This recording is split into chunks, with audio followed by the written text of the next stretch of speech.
Hello students, here we are on our last topic and the topic of the chapter is the struggle for a fair globalization.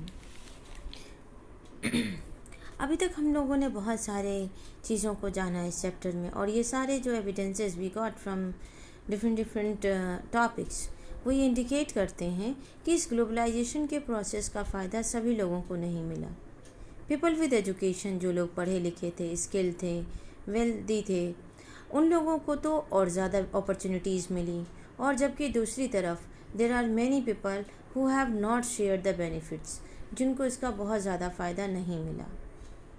Since globalization is now a reality, हम सब जानते हैं कि ये globalisation, ये open trade जो है, ये अब एक कॉमन चीज़ बन चुकी है. लेकिन यहाँ पर प्रश्न ये उठता है कि क्या इस ग्लोबलाइजेशन को हम लोगों के लिए और ज़्यादा फेयर बना सकते हैं? क्या ग्लोबलाइजेशन के अंतर्गत मिडिल क्लास और जो पुअर पीपल हैं उनको भी हम एक प्रॉफिटेबल सिचुएशन दिला सकते हैं? वही फेयर ग्लोबलाइजेशन ने मोस्टली जो अपॉर्चुनिटीज़ दी हैं वो डेवलप्ड पीपल के लिए हैं. लेकिन अगर हम किसी भी न्यू पॉलिसी को इम्प्लीमेंट करते हैं तो that should be not for the particular section of the society, that should be for each and every person. और इस काम को करने में यहाँ पर गवर्नमेंट का रोल जो है मेजर है. गवर्नमेंट की जो पॉलिसीज़ हैं वो इस तरह से हों कि वो प्रोटेक्ट करें कॉमन पीपल के इंटरेस्ट को, not only of the rich and powerful, बल्कि सभी लोगों की जो ज़रूरतें हैं उनको प्रोटेक्ट करके चले. हमने पहले भी पढ़ा है कि इस दिशा में सरकार ही सबसे महत्वपूर्ण रोल प्ले कर सकती है. उदाहरण के लिए गवर्नमेंट ये सुनिश्चित कर सकती है, या उनको करना भी चाहिए, कि अपनी डोमेस्टिक मार्केट में काम करने वाली जो लेबर है उनसे संबंधित जो लॉज हैं उनको प्रॉपरली इम्प्लीमेंट कराया जाए और वर्कर्स को उनके अधिकार दिए जाएं.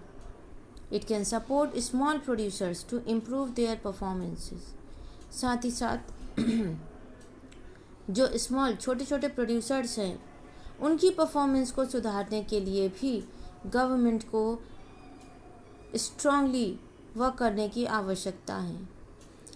गवर्नमेंट उन्हें सब्सिडाइज्ड रूप में टेक्नोलॉजी दे सकती है, चीप क्रेडिट फैसिलिटी प्रोवाइड कर सकती है, जिससे इस तरह की स्मॉल स्केल इंडस्ट्रीज़ जो हैं वो भी पेरिश करने की बजाय compete करने की सिचुएशन में आ जाएगी.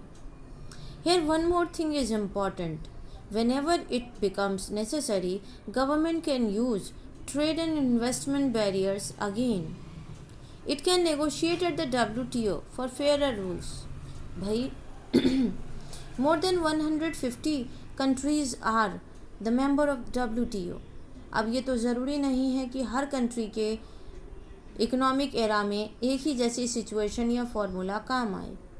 तो यहाँ पर आवश्यकता यह भी है कि हमारे देश की सरकार अपने लोगों की भलाई के हिसाब से WTO में जा कर के और ज़्यादा फेयर रूल्स की डिमांड कर सकते हैं.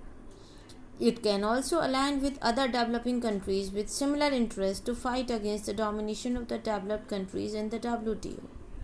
साथ ही साथ गवर्नमेंट और दूसरे डेवलपिंग कंट्रीज़ के साथ मिल कर के बातचीत करके अपनी लड़ाई को भी आगे बढ़ा सकती है, क्योंकि WTO में जिस तरीके से डेवलप्ड कंट्रीज़ डोमिनेट करती हैं, अपनी पॉलिसीज़ को अपने द्वारा लिए गए या बनाए गए कानूनों को इम्पोज करने की कोशिश करती है डेवलपिंग कंट्रीज़ पर, इसको रोकने के लिए.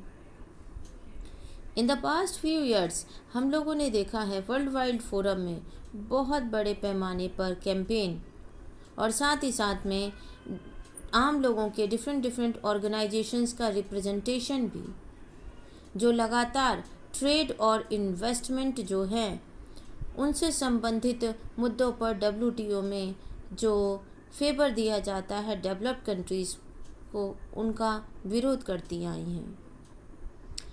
दिस हैज़ डेमोन्स्ट्रेटेड, इस डेमोन्स्ट्रेशन ने एक बात ये साबित की है कि जो आम जनता, जो लोग होते हैं, they may also play important role in the struggle for fair globalization. Now come to the summary of the chapter. अब इस चैप्टर में हमने आज के समय में जिस तरह से ग्लोबलाइजेशन नामक एक प्रोसीजर अपनाया गया, जिसके अंतर्गत वर्ल्ड वाइड कंट्रीज़ जो थी आपस में उन्होंने अपने मार्केट को इंटीग्रेट करने की कोशिश की, और ये इंटीग्रेशन के लिए दो चीज़ों पर जोर दिया गया, फॉरेन ट्रेड मतलब विदेशी वस्तुओं का व्यापार, और फॉरेन इन्वेस्टमेंट विदेशी पैसों का निवेश एक दूसरे देश में। और इस काम को करने में MNC has paid major role. More and more MNCs are looking for locations around the world that are cheap for their production. As a result, production is being organized in complex way. हमने अब chapter में पढ़ा था ना, आज इन MNCs का जो production है वो किसी एक पर्टिकुलर कंट्री में पूरा नहीं होता है, ये डिफरेंट कंट्रीज़ में होता है.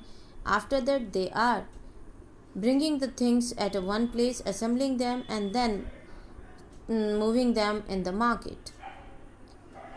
आज ये ग्लोबलाइजेशन का प्रोसेस इसीलिए भी कामयाब रहा because now we are having different technology. Particularly IT sector has played a major role across the country.